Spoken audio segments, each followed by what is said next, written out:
Well, Trump looms large in 2026, and you'd expect no less. And while Europe is focused on Greenland, Trump is also focused on the peace board, which is demanding a price of admission of about $1 billion. Of course, there's the Venezuela issue, and domestically, the ICE raids. Joining me live now is US pollster Nicholas Weinstein.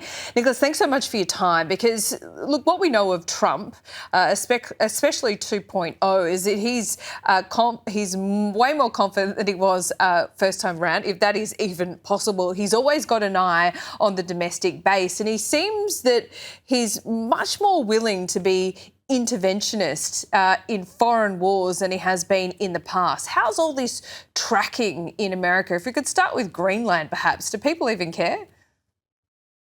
Yeah, I mean, we're in the field all the time, and national security issues are just not really top of mind right now for the average American voter. It's all the economy and inflation.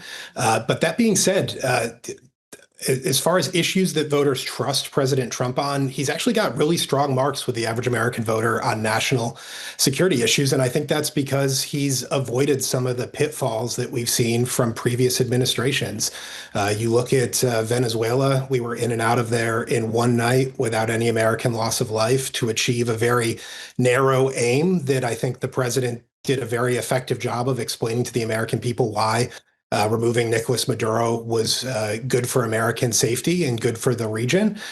Ditto with what's going on in Iran. And I think what the European powers need to wake up to is, President Trump's going to do what's best for the American people. And, President Trump has a long history, even dating back to his first administration, of speaking tough truths to the folks in Europe. He was warning them from the get-go about their reliance on Russian natural gas and Russian energy in light of what was going on in Ukraine. And I think he's right to warn that Denmark and Europe is not up to the task of keeping a really critical country in Greenland independent. Yeah, look, to be a fly on that wall with the phone call between Keir Starmer and Donald Trump, I mean, what we know is that Keir Starmer said it was wrong. They're going to need a little bit more than that strong language to convince Trump to get off the Greenland path, surely.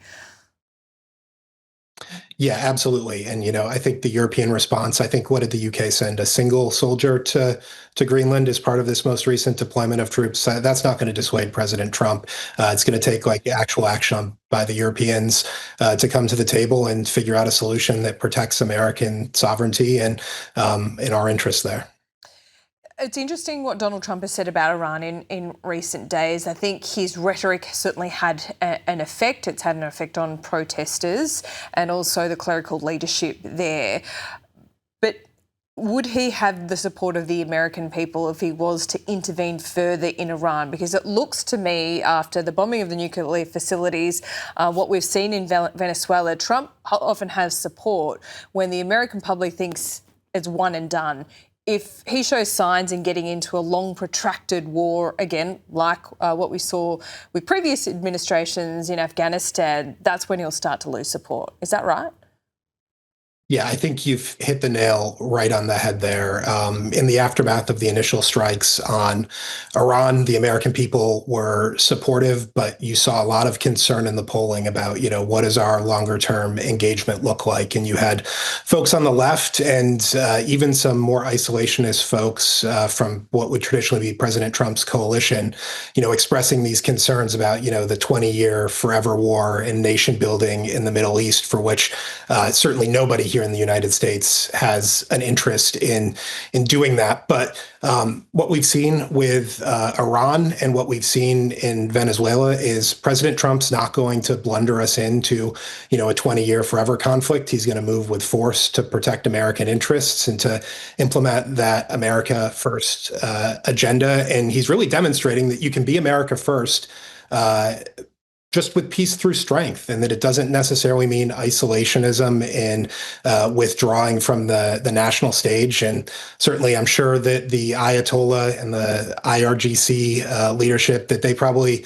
haven't been sleeping very well over the last few weeks. And I think that's probably going to continue for the next weeks and months. Nicholas, you say peace through strength, and if we could kind of transplant that into the domestic landscape there as well, I think, it continues to show strength, for want of a better term, when it comes to ICE raids. Also, his targeting of Jerome Powell. Does that go down well? Both of these issues, very separate, of course, but does that go down well with American voters? Because I have noted there's a bit of a split here from the MAGA base on both of those issues. Yeah, I think Trump's brand is unique. And what we've seen in our polling is since November, Trump's image has actually improved by 6 points, which means 6% more Americans think he's doing a good job versus a bad job. And even more specifically, when you start to talk to them about what Trump's achievements are domestically, his favorability improves even more significantly. And I think when you look in particular at this ICE issue, President Trump was elected. One of the two pillars was immigration. The other was the economy and inflation. And what we've seen is Trump has done such a good job at the southern border in stopping the flow of new illegal immigrants into the United States that issue is not as top of mind for swing voters and for everyday Americans as they think about who they want to elect in our congressional elections here in November of this year. And I think the Democrats may be making a huge mistake by bringing this issue back to the forefront by challenging him on domestic immigration policy, because the American people, they may not always like the way that the sausage is made, and I think there's a subset of Americans that